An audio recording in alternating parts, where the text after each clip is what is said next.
In worldwide, 1 out of 3 women over the age of 50 will have a fracture due to osteoporosis. Almost 25% of people will die within a year after that fracture. Margie Bissinger is a physical therapist, integrative health coach, author, and happiness trainer. Margie has over 25 years of experience helping people with osteoporosis and osteopenia improve their bone health through a comprehensive, integrative approach. She hosts the Happy Bones, Happy Life podcast, and she is an author of the book Osteoporosis, an Exercise Guide. She has hosted 3 health summits on natural approaches to osteoporosis and bone health. Margie has a Master's of Science in Orthopedic Physical Therapy, and she has lectured to Fortune 500 companies, government agencies, and women's groups throughout the country. She has been featured in the New York Times, in Menopause Management, in OBGYN News, and contributed to numerous health and fitness books. Anything where we're not absorbing our nutrients is going to cause nutrient deficiency, and the bones need their nutrients. You know, it's so important, and so often people don't realize this. The problem is...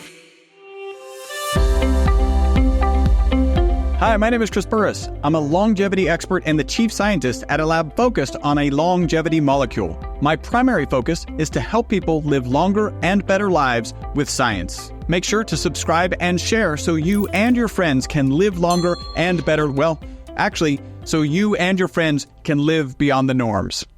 Hi, and welcome to the next talk of the Uncovering the Secrets of Longevity Live Beyond the Norms Health Summit. Margie Bissinger is a physical therapist, integrative health coach, author, and happiness trainer. I love the happiness trainer. Margie has over 25 years of experience helping people with osteoporosis and osteopenia, if I'm saying that correctly, improve their bone health through a comprehensive, integrative approach. She hosts the Happy Bones, Happy Life podcast. There's the happy again. She is an author of the book Osteoporosis, an Exercise Guide. She has hosted 3 health summits on natural approaches to osteoporosis and bone health. Margie oversees all the osteoporosis initiatives in New Jersey. I've got to ask about all of that. Margie has a Master's of Science in Orthopedic Physical Therapy, and she has lectured to Fortune 500 companies, government agencies, and women's groups throughout the country. She has been featured in the New York Times, in Menopause Management, in OBGYN News, and contributed to numerous health and fitness books. Margie, thank you for joining us on this Longevity Health Summit. Oh, well, thanks for inviting me. I'm so glad to be here. All right. So before we dive into anything, and I do want to talk about New Jersey because to have an impact on all of New Jersey just sounds really cool. Tell us a little bit about your background. What led you kind of first to physical therapy and then second to focusing on osteoporosis? Well, I've always loved helping people, and I like the medical field, but I was very much into sports and athletics and how the body moved. So that sort of led me into physical therapy.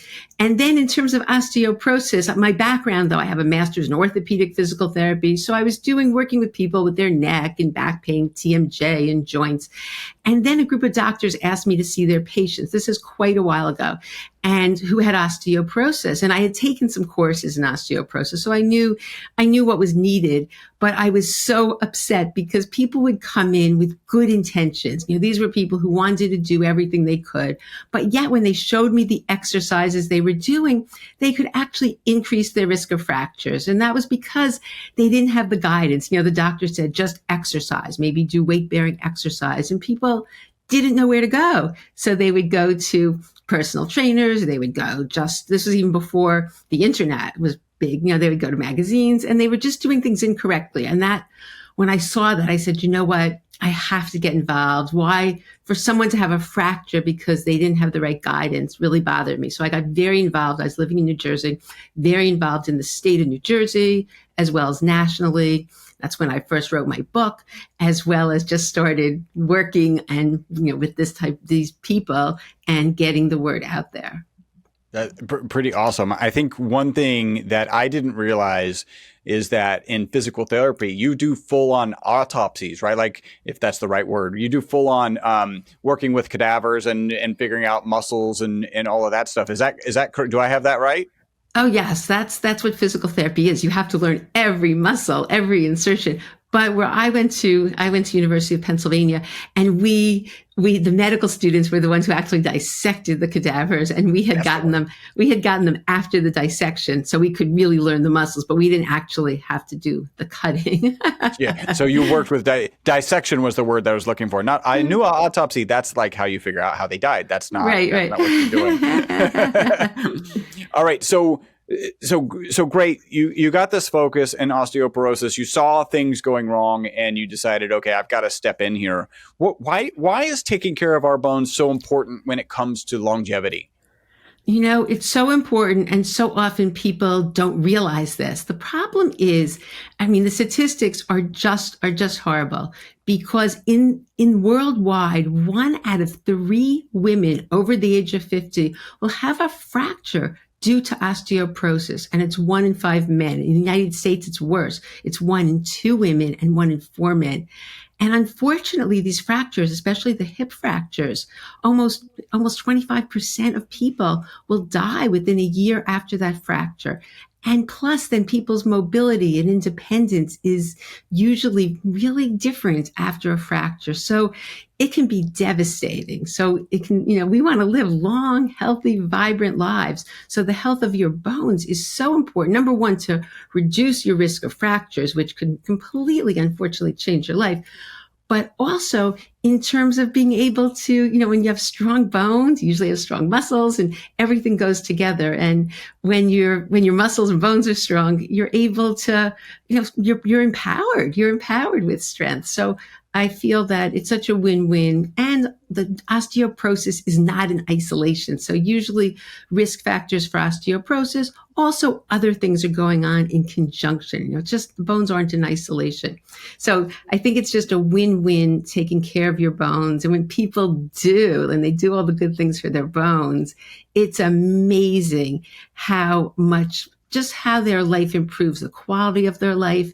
And, it is anti-aging because they feel so good and enjoy life. Yeah, I think, to feel empowered about your physicality is really important, right? It gives you the sense that you can tackle a lot of stuff, right? Like the prospect, I think, of becoming frail is something that, when you ask, would you like to live longer? There is a surprisingly large percentage of the population, which is like, just no, like no. And it has to do with this concept of becoming frail as you age. And if we can address that, I think that kind of can shift people in terms of, do they want to live longer? You talked a little bit about the risks, right? So 1 in 3, this is internationally, like 1 in 3 women will have a fracture. 1 in 5 men will have a fracture, specifically because of osteoporosis, right? Exactly. And then in the United States, it's 1 in 2 women, 1 in 4 men. So that's the typical risk that a person has. What's driving this osteoporosis? What are the underlying things that cause osteoporosis to kind of manifest? And I think this is so important because oftentimes someone will get a diagnosis of osteoporosis and they just sort of treat it with medication and not address the root cause. And I think that's a real problem. So there's numerous root causes. Sometimes it's from medication. When people are on steroids, there's different medications that actually, proton pump inhibitors, can lead to increase in bone loss. With women, a lot of times after menopause, estrogen has a protective effect on the bone. So oftentimes hormonally, that can be the beginning of bone loss.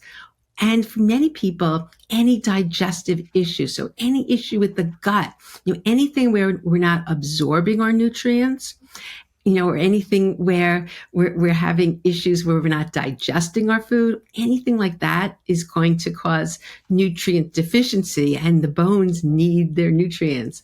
So, micronutrient deficiency is a root cause. And then inflammation. Anything that can cause inflammation and oxidative stress in the body is going to also affect the bones and cause increased activity in the cells that break down the bone, the osteoclast. So for example, what I see all the time, this is so common, is people who have an issue with gluten. And celiac disease is known. Someone who has celiac disease, that's a risk factor for osteoporosis. And everybody knows that. But people who have non-celiac gluten sensitivity or problem with wheat, what I see a major inflammation, and it affects the bone. So I see this as a huge root cause. I can't even tell you, when I have people tested, how many people have sensitivities to gluten. And when they get rid of the gluten, their bone density and things improve. So anything causing inflammation, even blood sugar, people who have increased issues with blood sugar and diabetes are more at risk for fractures and problems. So anything in that sense, in terms of people, a lot of times people just didn't, as a kid, they were sedentary or they had a diet that wasn't nutritious. So they just never built up the bone, because it's sort of like a bank. When you're young, most of your bone, in women, it's by the age of 18, and men 20, you have like 80 to 90% of your bone developed at that age. So what you do when you're young really matters. It like gives you the money in the bank. So if you lose some later on, you have that to begin with. And so, a lot of times it could just be people didn't acquire the bone when they're younger. And that's important to note. So there's many different things, there's many, as I said, medications, nutrient deficiency, inflammation from gluten, as well as menopause and hormonal issues. And then, again, toxins, different things that are affecting your whole body can also cause issues with the bone. So really almost anything.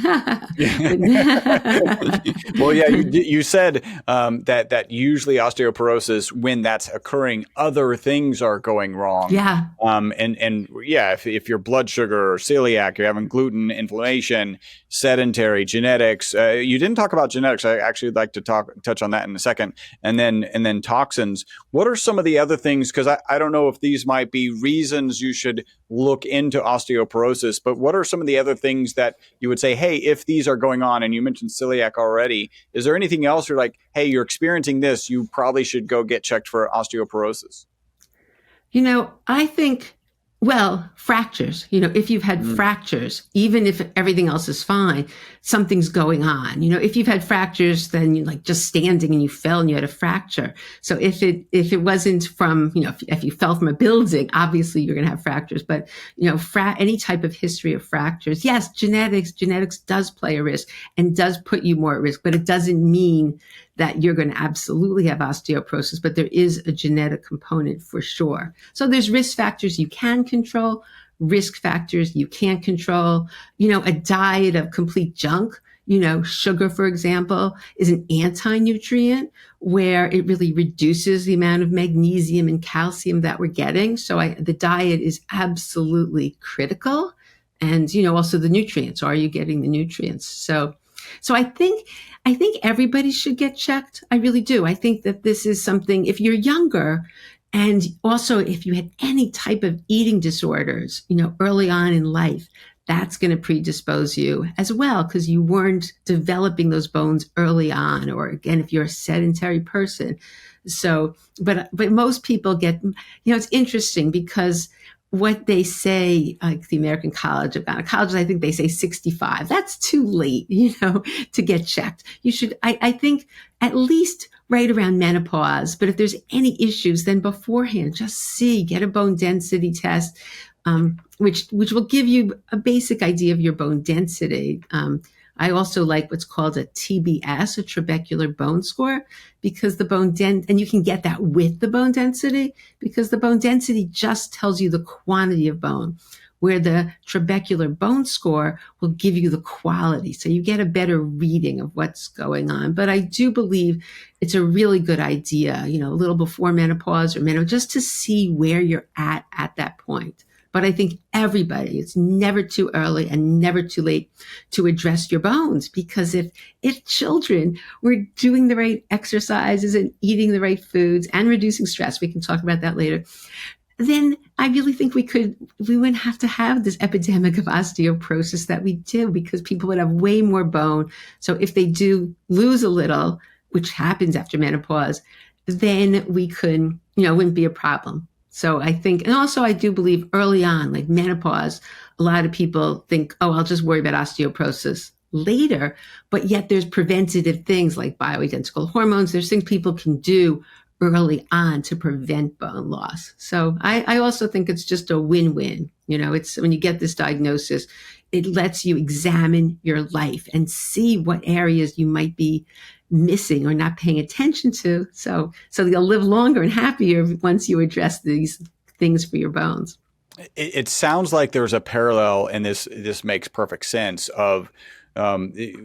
It's often talked that you lose muscle mass over time, and that like a lower muscle mass is indicative of, it has an impact on, I don't know if it has an impact, but it's an indicator of longevity. And so your muscles and your bones are interacting. There's the things that's the structure, and it does a lot more than that. And then you have the thing that moves the structure. So you want to have some density, right? And actually quality bone. You want to have quality muscle, and you want to keep that as long as possible. It sounds like that's a truth. Absolutely. I mean, sarcopenia, which is the loss of muscle mass, is part of frailty, and it does reduce lifespan and the quality of your life, just like you said. However, what happens, like when you contract a muscle, it's pulling on the bone and it's shaking the bone. It's like giving an impulse, like, hey, with resistance, saying, hey, we need more bone here. So it sort of works together. When you strengthen the muscles, they're tugging on the bone and they're giving an impulse for more bone to be produced. So it's sort of, a win-win. By increasing your muscle strength, you're going to also improve your bones. So, yeah. And you mentioned, being active like children.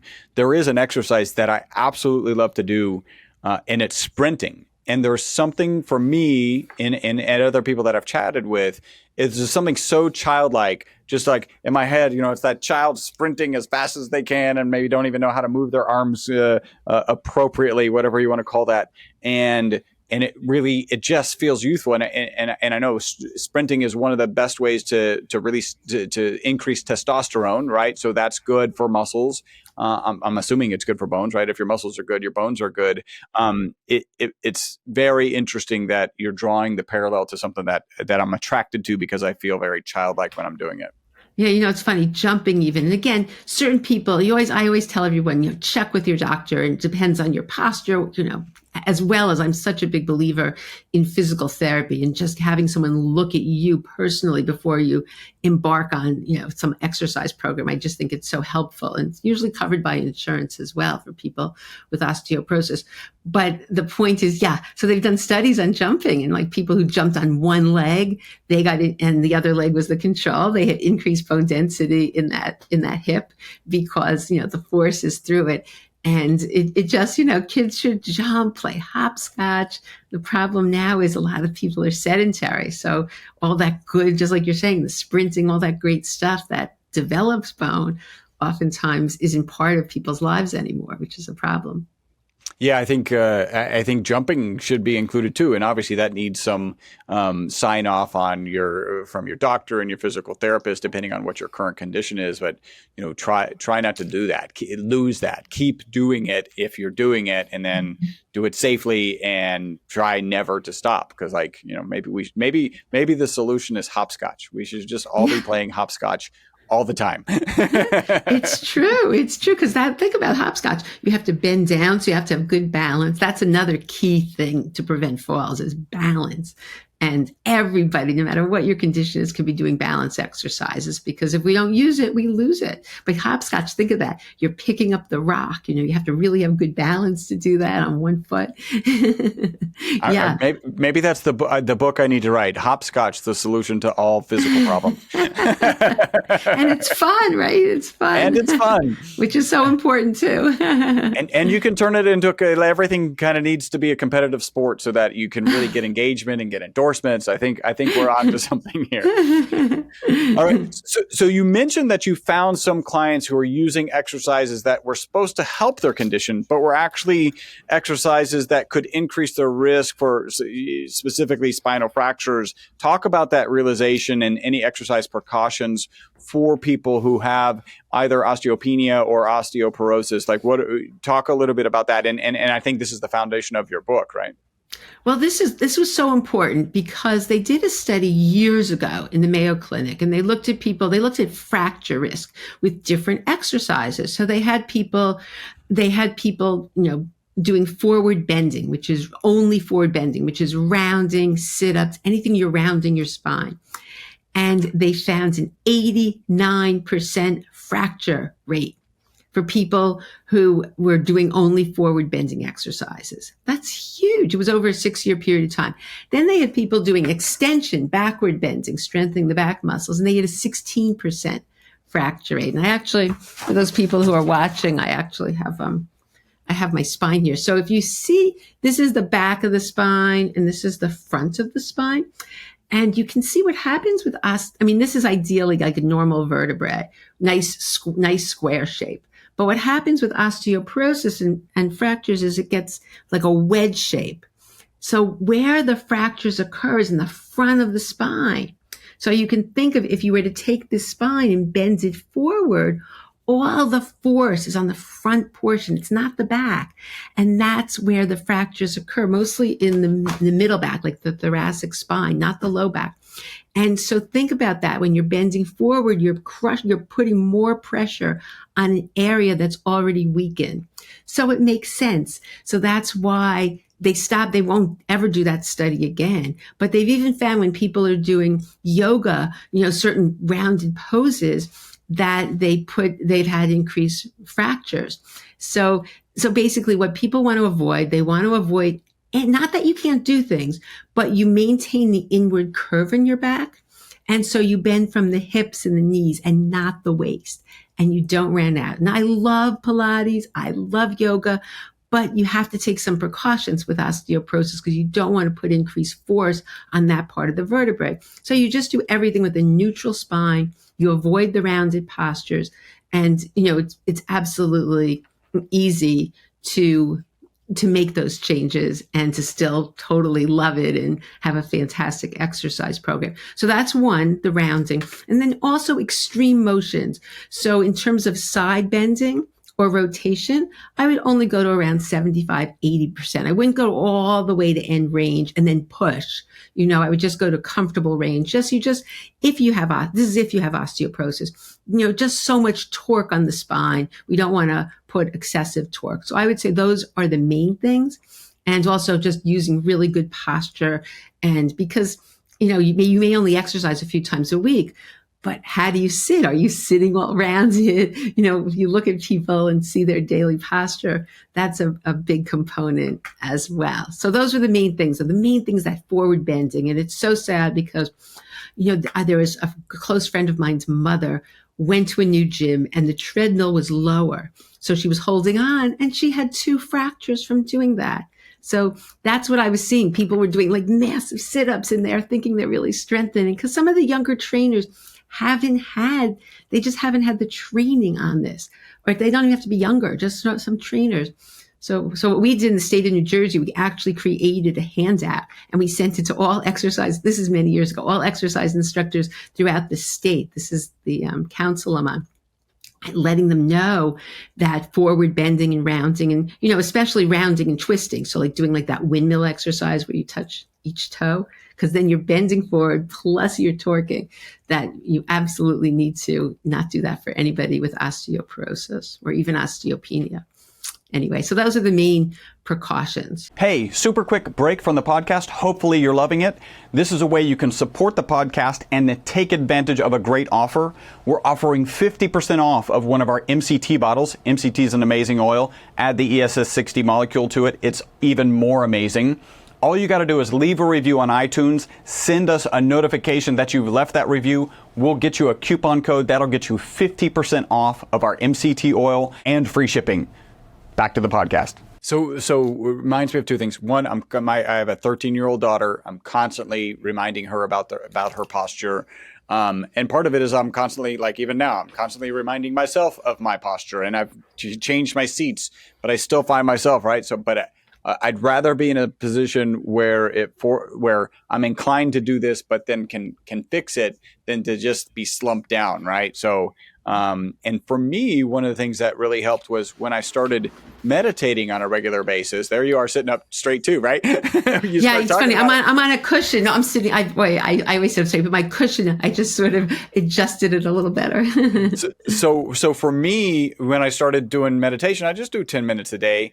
And at first, to sit very erect, right, to sit very upright, I would start getting some ache in my back, and that goes away. I actually think that's really good because you're holding the right posture. So yeah, it's interesting that I'm reminding my daughter regularly. The other thing, I actually went to lunch with a friend of mine. This was probably a month ago, and he was having numbness into his legs and was doing. And I think that I actually want to belabor this because in your mind, the way you stretch your back is you bend over and touch your toes.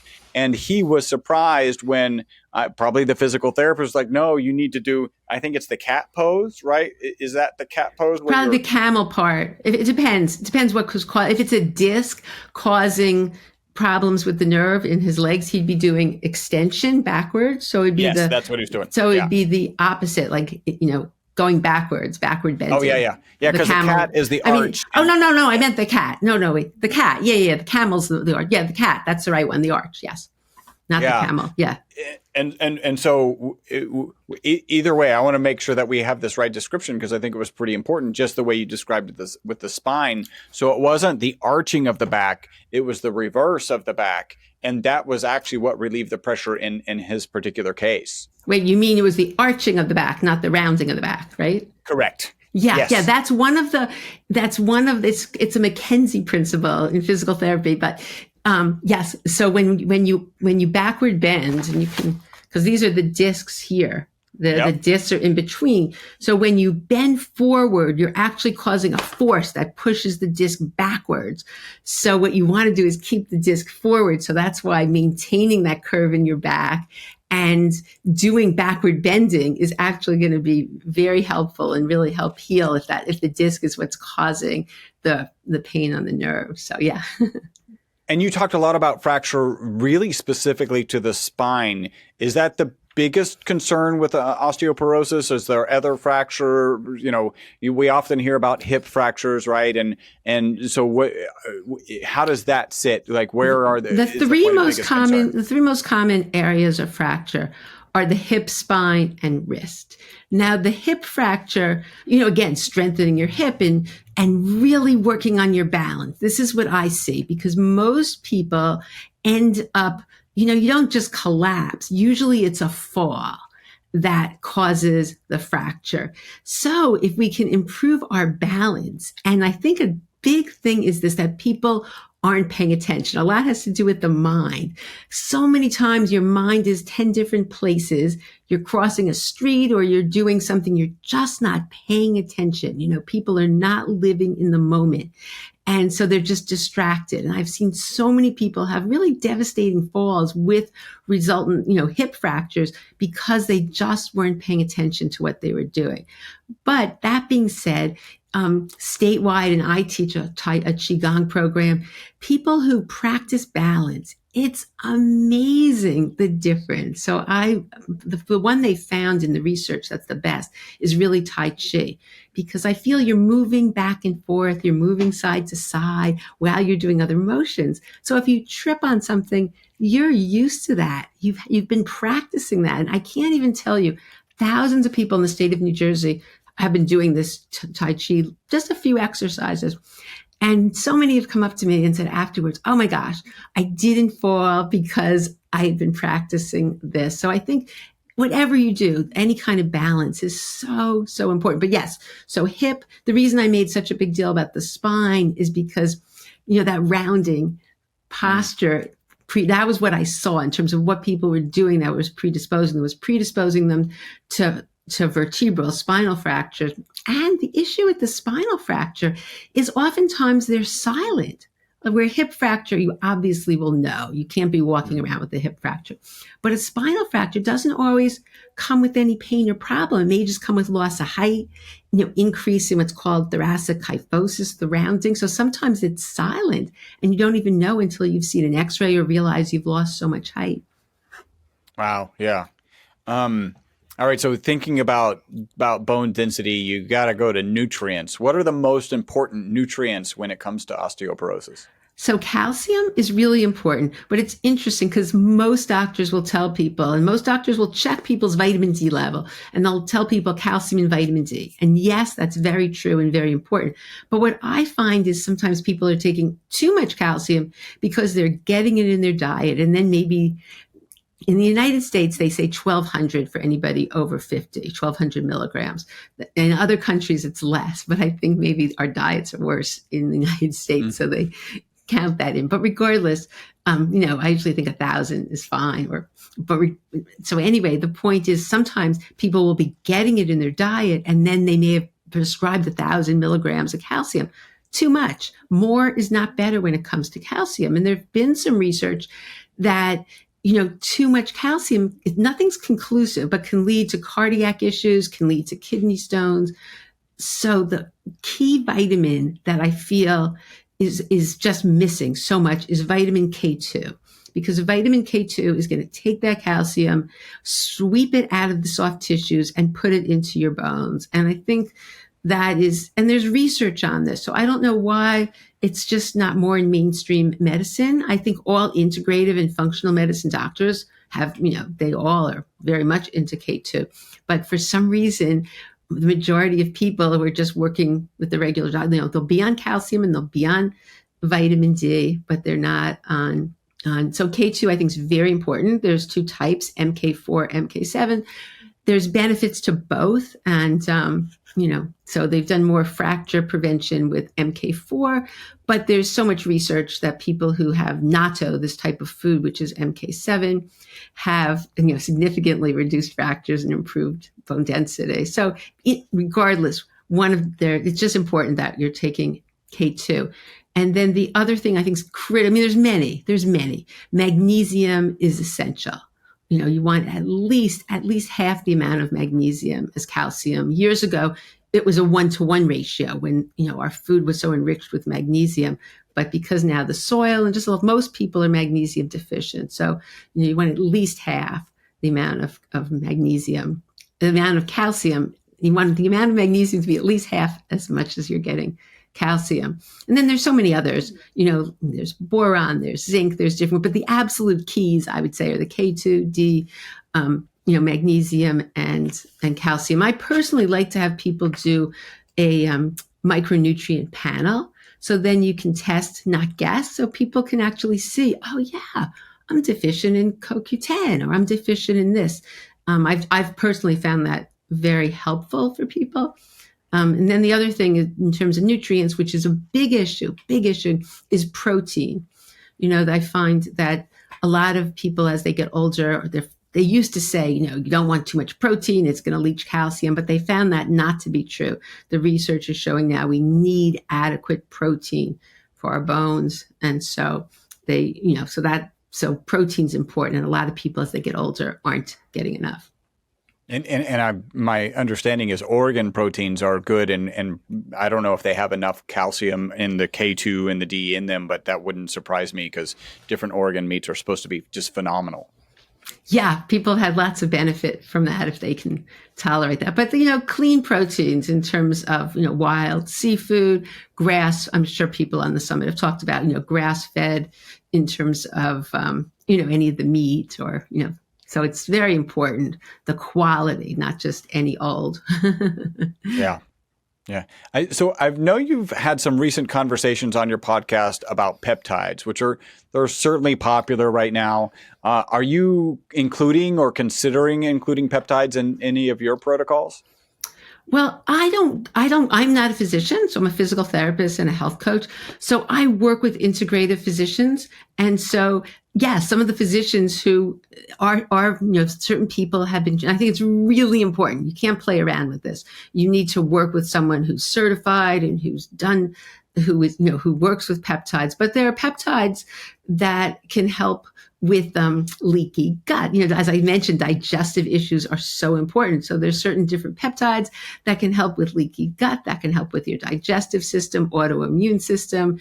Also, there's with growth factor, there's different things. And even oxytocin's a peptide that can help with, it's the bonding peptide, but that they've been showing can actually reduce the breakdown of bone. So they're in some animal studies. So yes, I think it's a new and upcoming, and there are people working with it. There's not tons of research on the bones quite yet, but I'm a big believer in seeing, again, that's addressing root causes. So if you have a digestive issue, very important, figure out what you're going to do. Or if you have leaky gut, increased permeability, then you need to figure out how to deal with that. And that's always the gut's probably one of the first things I deal with, because again, you can be eating the greatest diet, but if you're not absorbing the nutrients, it's really a waste. So you need to dig down and figure out. So if the peptides help for that, so I'm excited about it.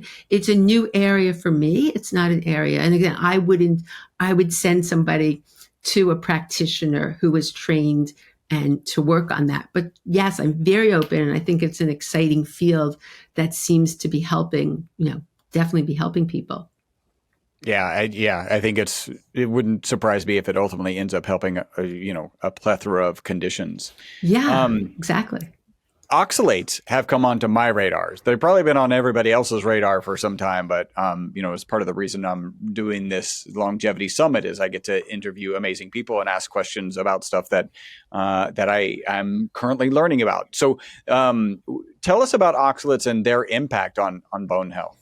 It's such an interesting thing because it's a topic nobody wants to talk about because it's upsetting. And here's the reason that oxalates are.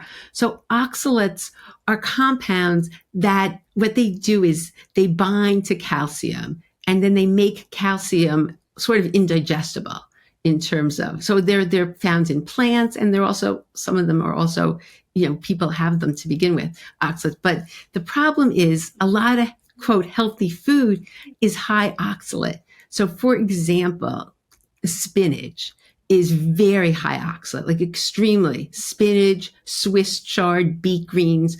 So you think you're having this great food. So if you look, for example, at the calcium level, it's going to look high if you looked at a chart.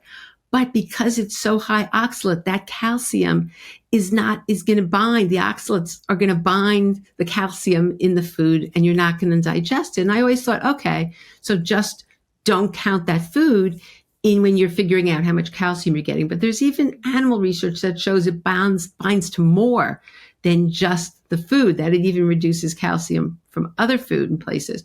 So the problem is, it's not every person, but there are certain people who, whether they don't have the genetics, that they can help get rid of oxalates, and so it builds up in their system, or whether they don't have the right gut bacteria that helps with the oxalates so that they're not sitting there. But if you have too many oxalates, too high, it can be very painful. They're like crystals, and they can actually reduce bone. I mean, they actually can reduce the bone density, but they also can be sort of sharp, and people have a lot of pain from them. So one of the symptoms is a lot of pain and inflammation. Mm. So what's happened, I've seen, is that people, and this is only recently where I just can't even get over, certain people decided to reduce the oxalates. And if you decide to do that, you have to do it really slowly, because if you do it too much, you can actually get sick. It's called oxalate dumping.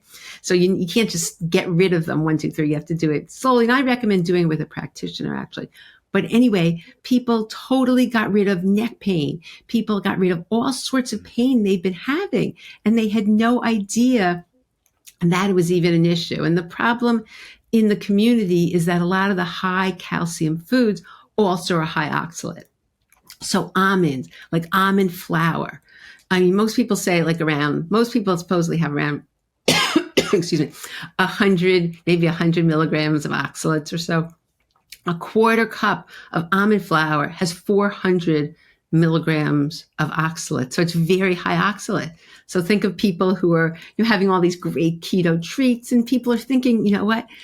I'm dairy free, so I'll use almonds. It's a good source of calcium, but yet it's so high oxalate that they may be having issues.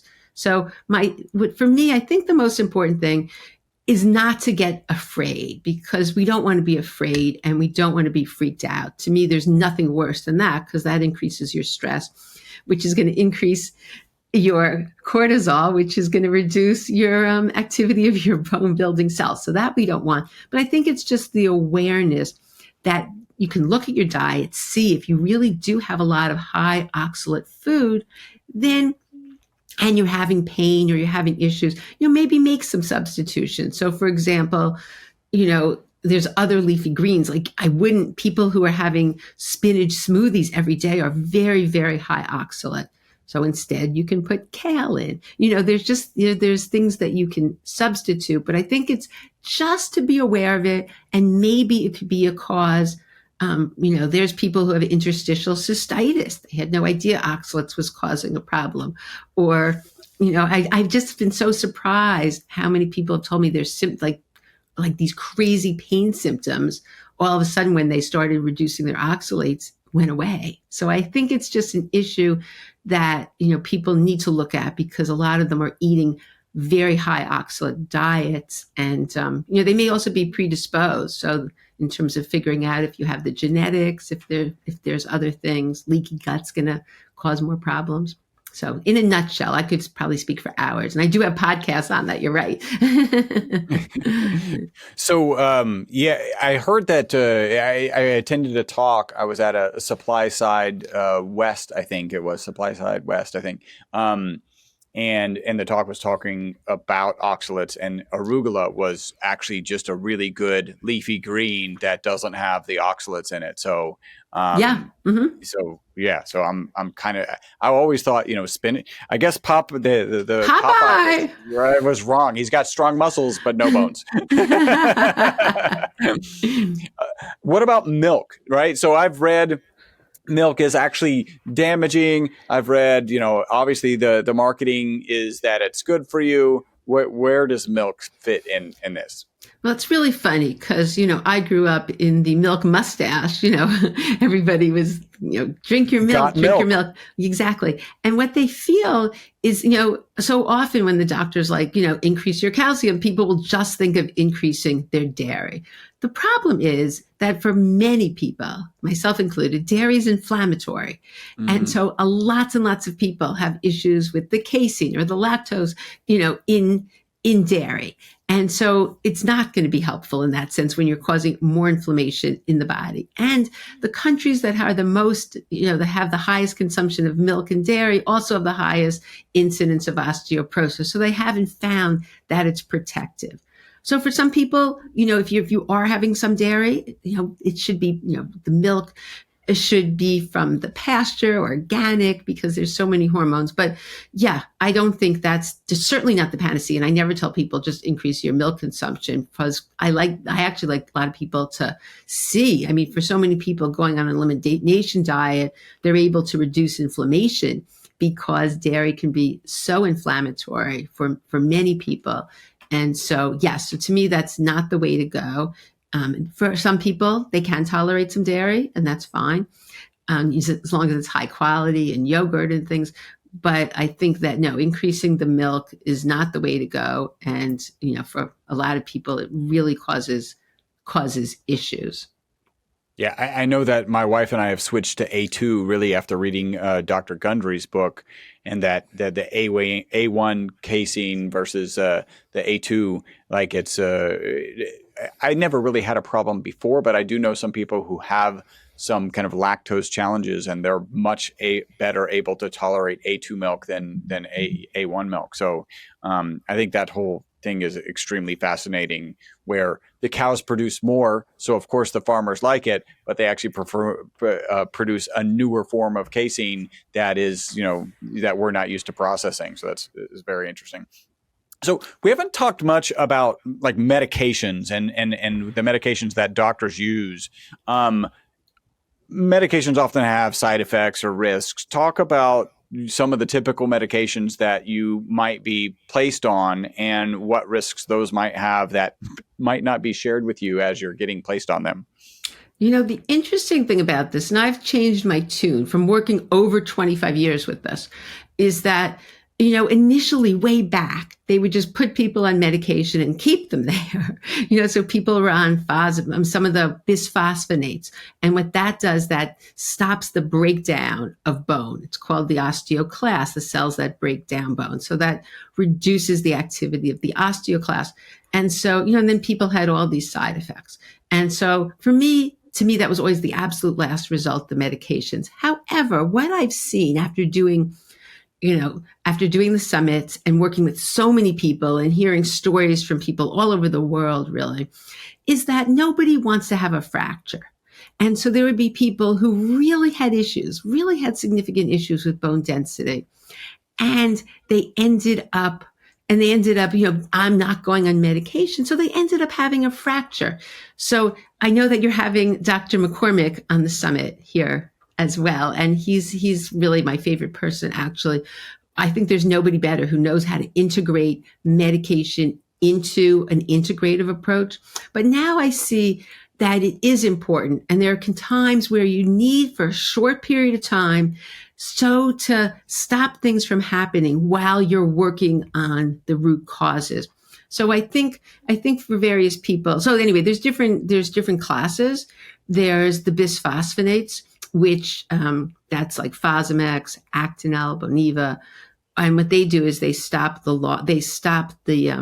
osteoclast. So that's what's breaking down bone, and they don't improve the bone quality. They just stop the breakdown, so that there can be a slight net, and that's also reclass. Reclass is the strongest out of all of those. So sometimes there is a place if someone does what's called a CTX.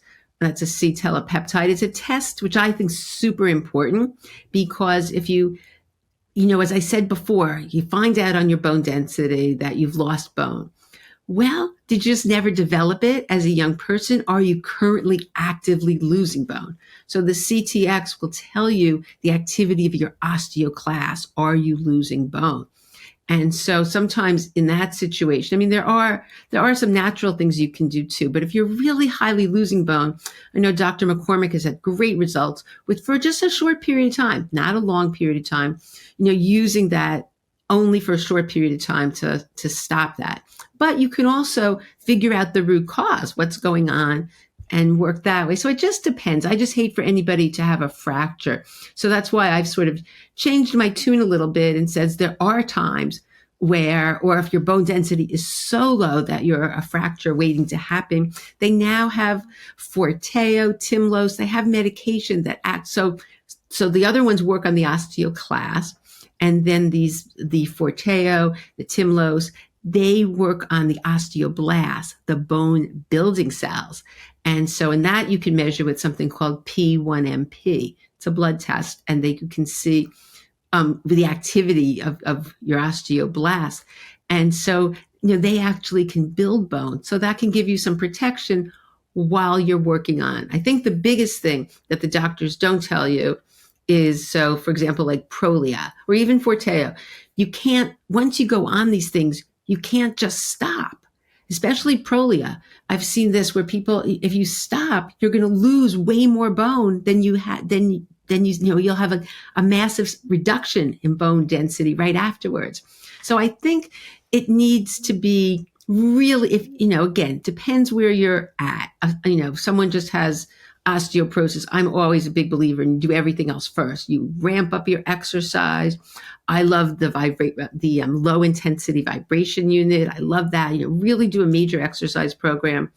I love doing, working on your nutrition. We haven't talked about stress yet, but all of these pieces are, to me, very important parts of the program. And that's where I always start with, But on certain people, if it's so low or you've had numerous fractures already, that's when there is a place for medication. And I have seen very effective use of it, and people get off it. Like when you have Dr. McCormick, he had, I don't remember, 10 fractures, and now he's running marathons and doing Ironman, and he just had to go in for like 2 years of medication while he worked on the underlying root causes. So that's sort of my feeling. I don't think it's the enemy.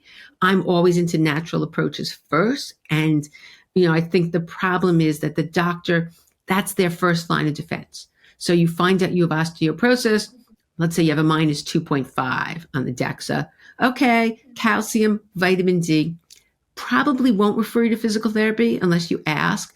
And they'll say, do weight bearing exercises and go on this medication. So that's the real problem. They don't evaluate root causes, and that's not when you should go on medication. There's so many things you can do, but there are situations where don't want anybody having a fracture. So does that make sense? Yeah, absolutely. I think we're coming to wrap up our time. And as a happiness trainer, I have to ask, what role does stress and happiness play in our bone health? Oh my gosh, to me, this is the foundation of everything. Look at that smile, like you just lit up. Well, That's awesome. I've been a physical therapist for over 35 years, and I saw with chronic pain that when I started teaching them, because I had gone through a bad situation, they're like, "You're so happy." And I'm thinking, and my patients were miserable then. They were in chronic pain. And I figured, they knew what I had gone through. They wouldn't have said that, but I started teaching them what worked for me. And I was like, wow, they got better so much quicker. So I've been doing this for 35 years, but they've actually done studies, and they've done studies showing that increased stress, increases the amount of cortisol and actually shows a reduction in bone density. And people who are happier have increased bone density. So there's actual physiological reasons for this. We don't want increased cortisol, the stress hormone.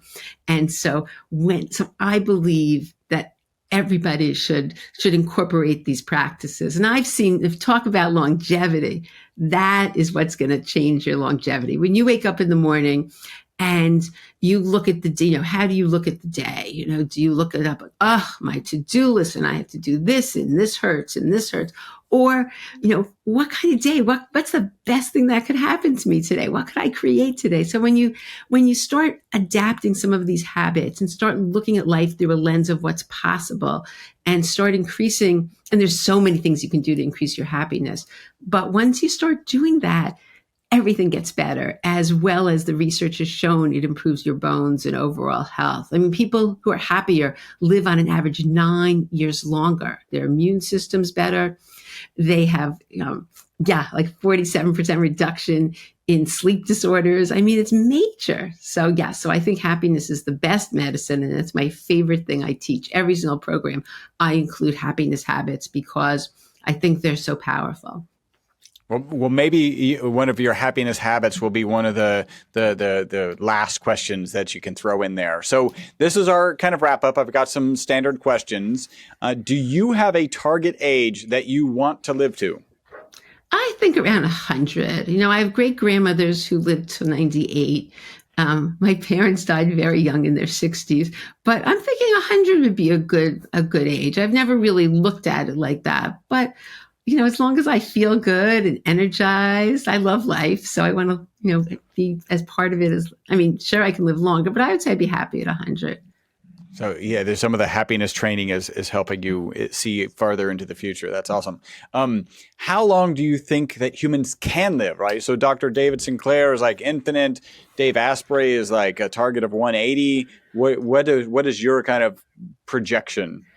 I've never really studied that in terms of truly how long can we live. I know we can live over 100, and I know people in the blue zones live over 100. So I don't really know the exact answer. I would say, everybody has I don't know everybody, but we can live certainly over 100. And I know, so I can't answer that, it's 200 to 180. I don't really know what's possible with all the tweaks and with but I know at least over 100. And I know that people have lived, 110, but again, to me, living is having your mind, being able to enjoy life and not just physically being a body. So I think of it as, living a full life still. Absolutely. All right. So name for us. And like I said, maybe one of these is a happiness habit, 2 to 3 protocols, habits, mindsets. Let's call them shortcuts because everybody likes shortcuts to longevity and a long health span. Okay. So I think the number one is mindset, is look for the good in life. Look for what's working and what you focus on grows. So focus on what you want and focus on the good. Of course, there's going to be negative things in your life. But again, just try to focus on the good and see the world through a lens of what's good in people. So I'd say that's number one. Number two, exercise. I think exercise is critical, and love your exercise. Love it. It's not damaging. It's fun. It should feel great. So find an exercise you love. And I think the third one, I was going to say food, but I think the third one is connecting to universal energy. And so plugging into spirit, asking what's possible and just connecting to this energy that's out there that's greater than you are. And so, you can ask for signs, you can ask for questions. I'm very, very spiritual and into this. But when I teach people how to plug into spirit, life changes miraculously. So whether it's starting with meditation, prayer, being in nature, whatever it is, I would say that's extremely powerful. And I would say in terms of helping with longevity, there's just nothing better. Excellent. And Margie, if somebody wants to reach out to you, make contact with you, what's the best way to do that? My website is just margiebissinger.com. And that's probably the best way. I have a podcast, Happy Bones, Happy Life. But yes. All right. And one thing in the near future that you're excited about. Okay. So when this is live, I will already have had my summit. So one thing I'm really excited about is I love my membership. I have a membership program and I have such incredibly fun guests. Like every month I had someone recently on tap dancing for bones. And, so I just love it because we connect with people and it incorporates the happiness, the exercise, the nutrition. And, so I'm just excited about, because I love being with everybody. So I'm just excited about the growth of my membership program. It makes perfect sense that the happiness trainer would be excited about training more happiness. That's awesome. All right. So you can find her at margiebissinger.com and on the podcast, Happy Bones, Happy Life. Margie, thank you so much for joining us today. Oh, thank you so much for putting on this amazing summit and for including me. I hope you enjoyed this episode of the Live Beyond the Norms podcast. Make sure to subscribe and follow. Also, make sure not to be that guy, the guy sharing this podcast with people who are not interested in living beyond the norms. If you would like to learn more about the ESS60 molecule, the molecule responsible for the single longest longevity experimental result on mammals in history, a full 90% extension of life, visit myvitalc.com. That's myvitalc as in carbon.com.